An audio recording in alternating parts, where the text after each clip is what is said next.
بسم الله الحمد لله نحمده ونستعينه ونستغفره ونعوذ بالله من شرور أنفسنا وسيئات أعمالنا.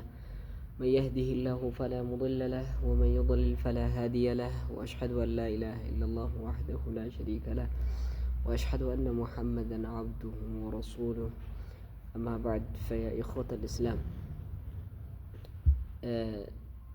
ያለንበት አህዋላችን ያለንበት ነባራዊ ሁኔታ በጣም አስቸጋሪ፣ በጣም አስከፊ ደረጃ ላይ የደረሰበት ሁኔታ ነው ያለነው። በተለይ ይሄ ቲክቶክ የሚባለው ነገር አሳሳቢ ደረጃ ላይ እየደረሰ ነው።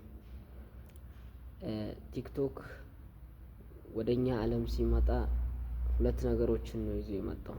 አንድ ልማት፣ አንድ ጥፋት፣ ጀነት፣ አዛብ፣ ጥሩ ነገር፣ መጥፎ ነገር፣ ብቻ በሁለቱም ቦታ ስለት ያለው ሰይፍ ማለት ነው።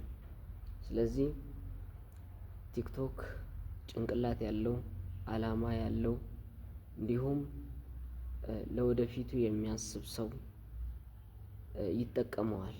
ለበጎ ነገር፣ ለጀነቱ፣ ለዓላማው ይጠቀመዋል። ቲክቶክን መሀይም ሲጠቀመው ዓለማችን ላይ አሁን የምታዩት ችግር ተፈጥሯል ማለት ነው። ቲክቶክ መሀይሞች እጅ ሲገባ ፍላወር፣ አንበሳ የመሳሰሉ ነገር የልመና ሜዳ ሆኗል ማለት ነው።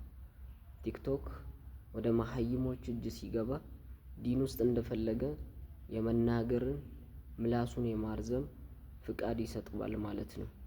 ቲክቶክ መሀይሞች እጅ ሲገባ ዓለምን የሚያበላሽ፣ ምድርን የሚያጠፋ፣ ወንድም ወንድሙን የሚያጋጭ ፕሮፓጋንዳ የሚነዛበት ይሆናል ማለት ነው።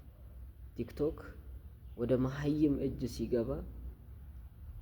እጅ ሲገባ ለነገ የማይጠቅመውን፣ ለአኺራው የማይጠቅመውን፣ ቀብር ውስጥ የማይጠቅመውን ነገር ይሰራበታል። በል እንደውም የቀብርን ቅጣት የሚያስፈርድበት፣ ጀሀነም የሚከተውን ስራ ይሰራል። ቲክቶክ መሀይሞች እጅ ሲገባ የፍሬንድሺፕ ይሄ ፍቅር የሚለውን ዋጋ ያረከሰበት ሁኔታ ይታያል ማለት ነው። ዛሬ ከሜዳ ካገኛት ከአንዷ ሴት ጋር የፍቅር ስክሪፕት ይጽፍና ይሰራል። እሷ ስትሄድ ያለቅሳል።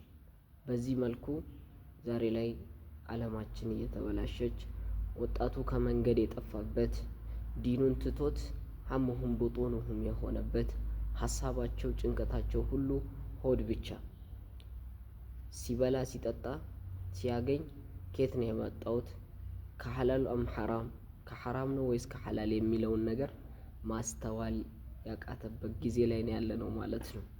ስለዚህ ምን ይሻላል? ከዚህ ከቲክቶክ ቫይረስ እንዴት እንጠበቅ የሚለውን ኢንሻአላህ በአጭር ደቂቃ ውስጥ የምንወያይበት ይሆናል።